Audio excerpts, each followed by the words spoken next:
Hi, I really hope you're doing really well, and welcome to my spoiler-free review for The Children of Gods and Fighting Men by Shauna Lawless. A big thank you to the author and the publisher for letting me have a arc of this from NetGalley. I really appreciate that, so thank you very much for doing that. So obviously in exchange for that it's going to be an honest review, but like I said, it's honest, so I'm not being paid to say anything nice about this book. However, I do have only good things to say about this.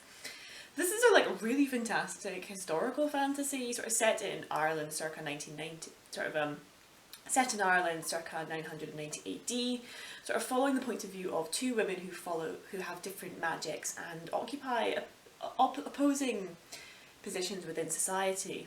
I haven't really read much from this era of history sort of things. We don't really get taught about Irish history in Scotland, so reading the author's notes and kind of seeing how much was actually drawn from actual Irish history, actual Irish historical figures and stuff was really interesting. The basic synopsis is you're following two characters, Gormflaith and Fodla. Okay, so I'm an idiot and I completely forgot to look up how the names of our two main characters are pronounced. So apologies to any Irish speakers, because in this entire video I am going to be calling them Gormflaith and Fodla. It's not, it's Gormla and Fola, I believe. Yeah, I filmed that first thing in the morning. My brain was not with it. I completely forgot to look up pronunciations, so I can only apologise.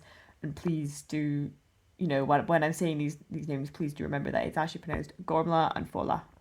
And Gormflaith is one of the last of the Fomorians, an immortal people who have fire magic, and she's also the recently widowed Queen of Dublin.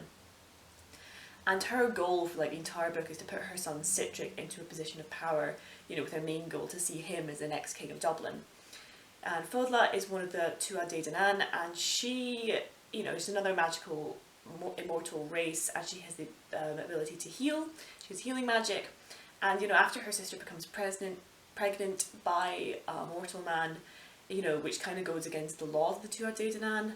Fodla is tasked with finding a mortal home for the child, and is also sent away during that time to become a spy within one of the Irish provinces to sort of see what's happening politically in that era of the country. And this is very much a clever story about just how the people in power manoeuvre the political dance with one another, all vying to be kings of different regions, or in the case of one character, to wipe out his enemies who killed almost all of his race and become the king of entire of Ireland. The standout in this aspect of the story, though, is Gormflaith, the Queen of Dublin. She's the puppet master behind a lot of the big players in the political game. And her cunning and planning was really amazing to read about, and her drive to see her people avenged and see her son in power made her a really great character to follow. And she's also a very dangerous adversary to those that oppose her. I really liked this villainous character that we had, and I found her chapters to be very tense as well. You aren't sure whether her plans will work, you don't know who's going to betray her next.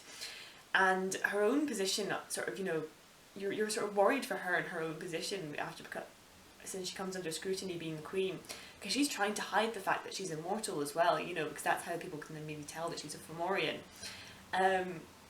That was always really tense as she's getting older, and she's keep being reminded I still look like a girl of 20, but I'm supposed to be 40 now.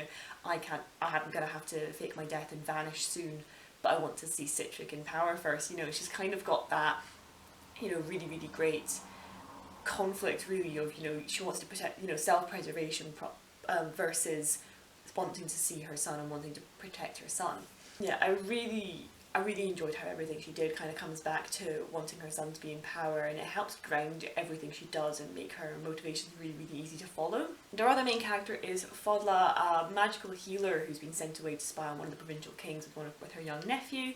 As a descendant of magic, she too is immortal and has sort of been told all her life that mortal men are villainous and not to be trusted, and her only task is to report back to her leaders. But she goes on this incredible journey of discussing good and evil and the ability of ordinary men to be both, and seeing the greyness in the men that she meets whilst also questioning her own beliefs as she's been told everything's very black and white.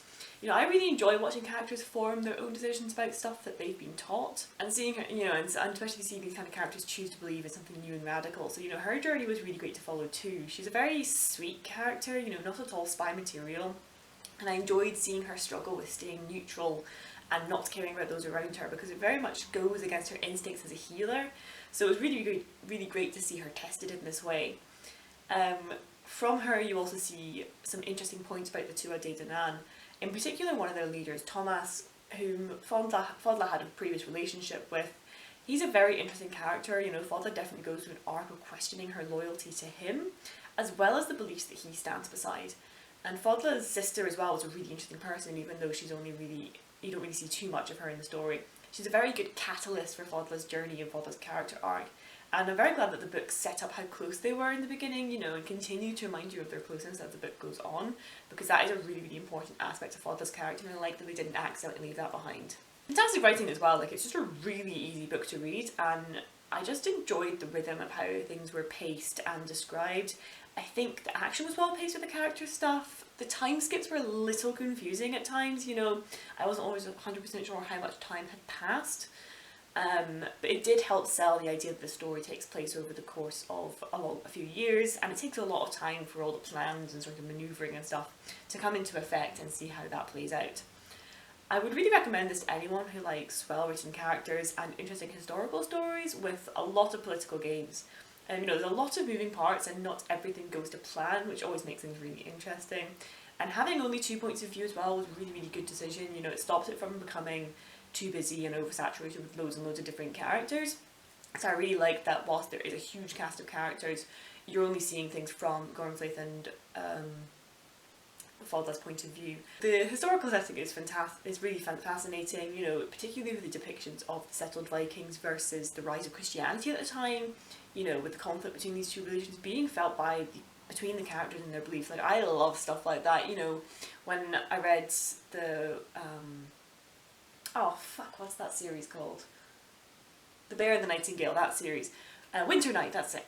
When I read the Winter Night series and when I read Sister Song as well, you know, there was that I really, really enjoy seeing that sort of pagan gods versus Christianity sort of kind of like, not trend, but you know, quite a few books have kind of been looking at that recently when they're set in historical times and stuff. So again, you see that here, and I really, really enjoyed seeing it, and I really enjoyed as well seeing how characters like Cedric and Gormflaith kind of use that to their advantage, you know, almost pitting them against each other or using their own religions against one another to try and sort of get their way. You know, it was really, really clever and really, really interested to see that as well, so I really liked that aspect of the story too. I would really, really recommend this if you have read Sister Song. I felt it, you know, it had that same historical feel with that magic though, and then, you know, putting twists on actual historical characters from, you know, British or Irish myth. You know, really, really interesting stuff. So if you liked Sister Song, you will definitely like Children of Gods and Fighting Men. But overall, just a really, really solid read. You know, I really, really enjoyed this one. I really like the sort of Celtic Viking sort of vibes and stuff.